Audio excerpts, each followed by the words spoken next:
Supreme court के doctor AP Singh साहब हमारे साथ जुड़े हुए हैं और इस वक्त हम अररिया के बिमल यादव जी के घर पर मौजूद हैं। वो बिमल यादव, वो पत्रकार जिसको गोली मारकर उसकी हत्या कर दी जाती है।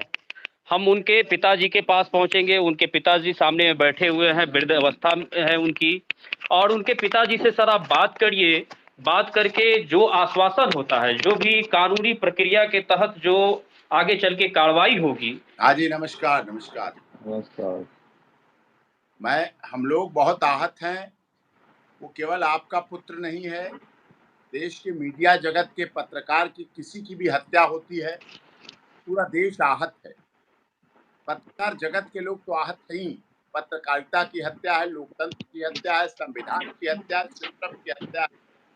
पत्रकार सच्चाई अगर ना दिखाए तो देश दुनिया में लोकतंत्र कैसे जीवित रहेगा, सरकारें कैसे चल पाएगी।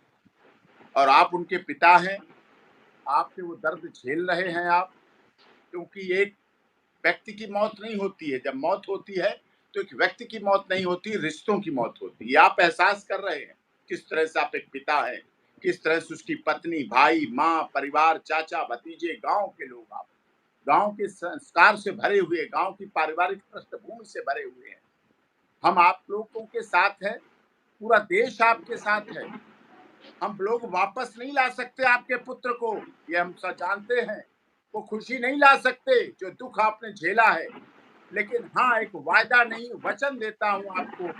इस लड़ाई में अररिया की हमने पहले भी लड़ाई लड़ी है आरती यादव, छोटू यादव के मामले में, लेकिन ये दुख है मुझे अररिया के इस पत्रकार की, आपके बेटे की हत्या की वजह से, हत्या के कारण हुआ और रिश्तों की हत्या हुई।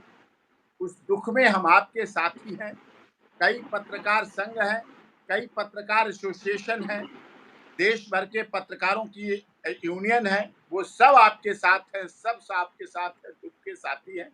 और जहां कहीं जब भी, केवल तन से नहीं यादव जी, केवल मन से नहीं, केवल धन से नहीं, कि तन मन धन की बात है, हम आपके साथ रोम रोम, जो रोम रोम हमारा है, हम उसके साथ आपके साथ हैं। कानूनी लड़ाई लड़ेंगे, राजनीतिक लड़ाई लड़ेंगे, आपके परिवार की लड़ाई को लड़ेंगे। और अपराधियों को इतना कठोर दंड मिलना चाहिए, इतनी कठोर सजा मिलनी चाहिए, क्योंकि एक व्यक्ति की हत्या नहीं है, या आपके बेटे की केवल हत्या नहीं है, ये देश के हर उस पत्रकार की हत्या है जो सच्चाई दिखाता है, जो निडर है, जो निर्भीक है, जो निष्पक्ष है, जो पत्रकारिता के अपने महत्व को समझता है।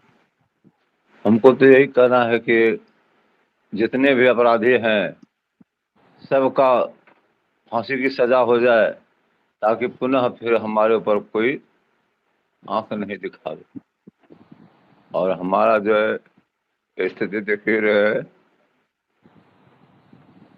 और एक नहीं दो लाल थे, दोनों चिराग समाप्त हो गया। ओहो, दोनों पहले मार दिया तो इसको। छोटा लड़का सरपंच थे, 3 साल सरपंची किया, उसमें भी षड्यंत्र से उसको मारा चला गया। 4 साल नहीं बीता, पत्रकार की हत्या हो गई। सोच सकते हैं कैसी हमारे जीवन। सर समस्या ये है कि पहले तो इनके जो पहले बेटे थे, जो सरपंच थे इस गांव के, पहले उनकी हत्या हुई, और जो मुख्य गवाही के तौर पर इनके भाई साहब थे जो पत्रकार थे, बाद में उनकी जो है वो गोली मारकर हत्या कर दी गई।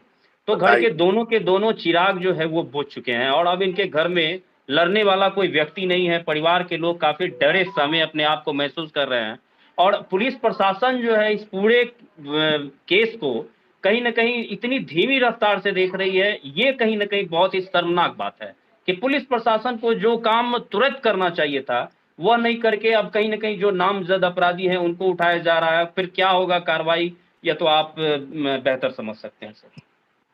नहीं, ये तो बहुत डबल मर्डर हो गया एकदम, एक के बदले एक। एक सरपंच थे, जनप्रतिनिधि थे, लोक प्रतिनिधि थे, उनकी हत्या की, उसके बाद फिर इसकी हत्या की। इसको कोई सुरक्षा उपलब्ध नहीं कराई गई, इसको कोई सुरक्षा नहीं दी गई, कोई प्रशासनिक संरक्षण नहीं दिया गया।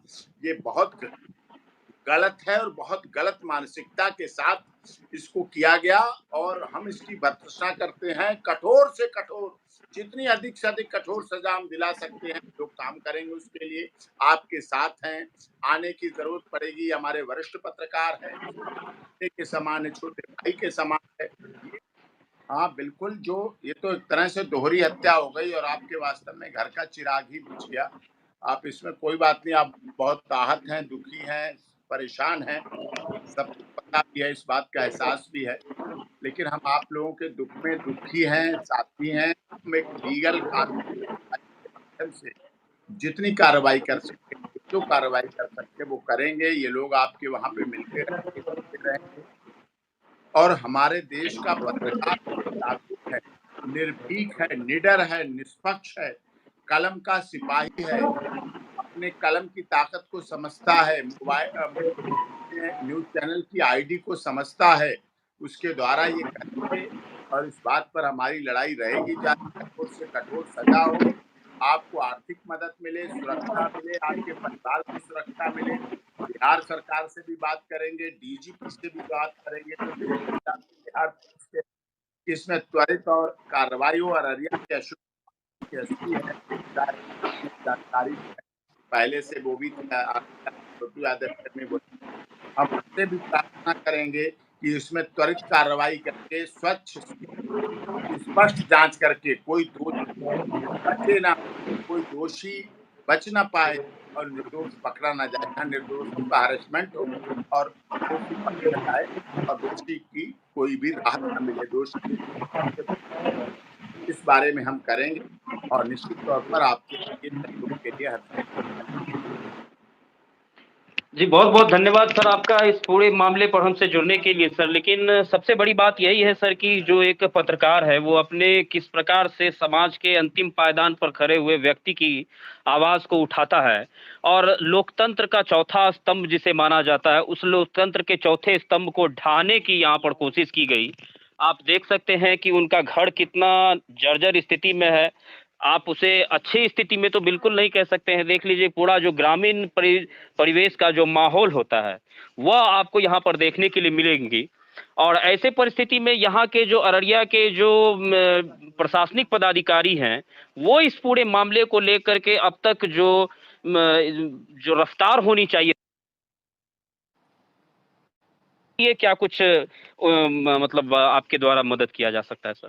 नहीं, मैं बात करूंगा, डीजीपी बिहार पुलिस से बात करूंगा, सारे आरोपी पकड़े जाएं, बहुत जल्दी जी, जांच इसकी हो और फास्ट ट्रैक कोर्ट जी, केस चले, पत्रकार जी, वजह से चले, सरपंच की पहले जी, हत्या हो चुकी इसलिए चले और उसमें जी, न्याय दिलाने में जितनी जल्दी हो, क्योंकि विलंब से मिला गया न्याय न्याय नहीं रहता है, तो स्पीडी ट्रायल हो, फास्ट ट्रैक ट्रायल, जी। और ये हमारी मांग रहेगी। और सबूत सारे बहुत जुटे जाएं, गवाही जी, सबसे ली जाए, जितनी जी, इन्वेस्टिगेशन अच्छी की जा सकती है, जितनी मजबूत चार्जशीट फाइल की जाती है, उच्च अधिकारियों जी, की मदद ली जाए, सीएफएसएल अच्छी हो और जो बयान 161 के स्टेटमेंट हो पुख्ता हो, मजबूत हो, जी। जांच पुख्ता और मजबूत होगी, उसी आधार पर आगे सजा का भी प्रत्यारोपण सही होगा। बहुत-बहुत धन्यवाद। हमारे साथ सुप्रीम कोर्ट के डॉक्टर एपी सिंह इस वक़्त जुड़े हुए थे दिल्ली से और उनसे हमने अभी हमारी बात हुई और इस पूरे केस को लेकर के उनके द्वारा यह आश्वासन दिया गया है कि बिहार के जो डीजीपी हैं, उनसे उनकी बात होगी और इस केस की जो रफ्तार है, उसे बढ़ाने के लिए प्रयास किया जाएगा।